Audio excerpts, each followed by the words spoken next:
NEET എക്സാമിന്റെ dress code ആലോചിച്ച് confusion അടിച്ചിരിക്കുകയായിരിക്കും അല്ലേ? നമുക്ക് നോക്കാം എന്തൊക്കെ ഡ്രസ് ഉപയോഗിച്ച് നമുക്ക് നീറ്റ് എക്സാം എഴുതാൻ പോകാം. ബോയ്സ് ആണെങ്കിൽ നിങ്ങൾ പരമാവധി ടീ-ഷർട്ട് ചൂസ് ചെയ്യുന്നതാണ് നല്ലത്. നോർമൽ ഷർട്ട് നിങ്ങൾക്ക് യൂസ് ചെയ്യാം. അധികം ഡിസൈനുകളോ ആൽഫബറ്റുകളോ അങ്ങനെ പ്രിന്റിങ്സോ ഒന്നുമില്ലാത്ത ഷർട്ട് നിങ്ങൾക്ക് ചൂസ് ചെയ്യാം. ടീ-ഷർട്ട് ആണെങ്കിലും ഈ കാര്യങ്ങളെല്ലാം നിങ്ങൾ ശ്രദ്ധിക്കണം. ഇനി ട്രാക്ക് പാൻസ് അല്ലെങ്കിൽ നോർമൽ പാൻസ് നിങ്ങൾക്ക് യൂസ് ചെയ്യാം. ഒരു കാരണവശാലും ജീൻസ് യൂസ് ചെയ്യരുത്. ജീൻസിനകത്ത് മെറ്റൽ ബട്ടൺസും മെറ്റൽ സിപ്പും വരുന്നതുകൊണ്ടാണ്.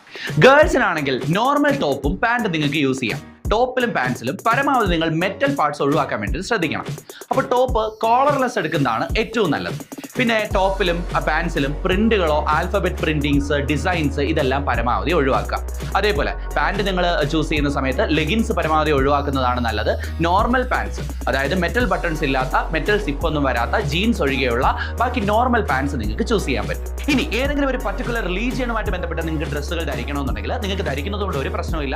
നിങ്ങൾക്ക് അഡ്മിറ്റ് കാർഡിൽ പറഞ്ഞിട്ടുള്ള സെക്യൂരിറ്റി ചെക്കിങ്ങിനുള്ള ടൈമിന് ഒരല്പം മുമ്പേ നിങ്ങൾ എത്തിച്ചേരണം എന്ന് മാത്രമേ ഉള്ളൂ.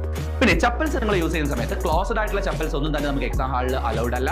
അതുകൊണ്ട് തന്നെ നിങ്ങൾ ഷൂസ് അങ്ങനെയുള്ള ക്ലോസ്ഡ് ആയിട്ടുള്ള എല്ലാ ചപ്പൽസും ഒഴിവാക്കണം. ഓപ്പൺ ടൈപ്പ് ഏത് ചപ്പൽ വേണമെങ്കിലും നിങ്ങൾക്ക് യൂസ് ചെയ്യാം. ഗേൾസ് ആണെങ്കിൽ പരമാവധി ഹൈ ഹീൽസ് ഒഴിവാക്കുക. അതേപോലെ തന്നെ കയ്യിൽ ഒക്കെ മെഹന്തി വർക്കുകൾ ഇതൊന്നും അനുവദിക്കുന്നതല്ല. ക്യൂടെക്സ് മെഹന്തി പോലുള്ള കാര്യങ്ങളെല്ലാം നിങ്ങൾ ഒഴിവാക്കുക. ഓർണമെന്റ്സ്, വാച്ച്, മറ്റ് ഇലക്ട്രോണിക് ഡിവൈസസ് ഇതൊന്നും തന്നെ എക്സാം ഹാളിനുള്ളിലോ പരീക്ഷാ കേന്ദ്രത്തിനുള്ളിലോ അനുവദനീയമല്ല. അപ്പോൾ ഈ പറഞ്ഞ കാര്യങ്ങളെല്ലാം ശ്രദ്ധിച്ച് നിങ്ങൾ പരീക്ഷയ്ക്ക് വേണ്ടിയിട്ട് പോവുക. ലാസ്റ്റ് മിനിറ്റ് റിവിഷന് വേണ്ടിയിട്ട് ജെല്ല നിങ്ങളുടെ കൂടെയുണ്ട്. അപ്പോൾ എല്ലാവർക്കും ഓൾ ദി ബെസ്റ്റ്.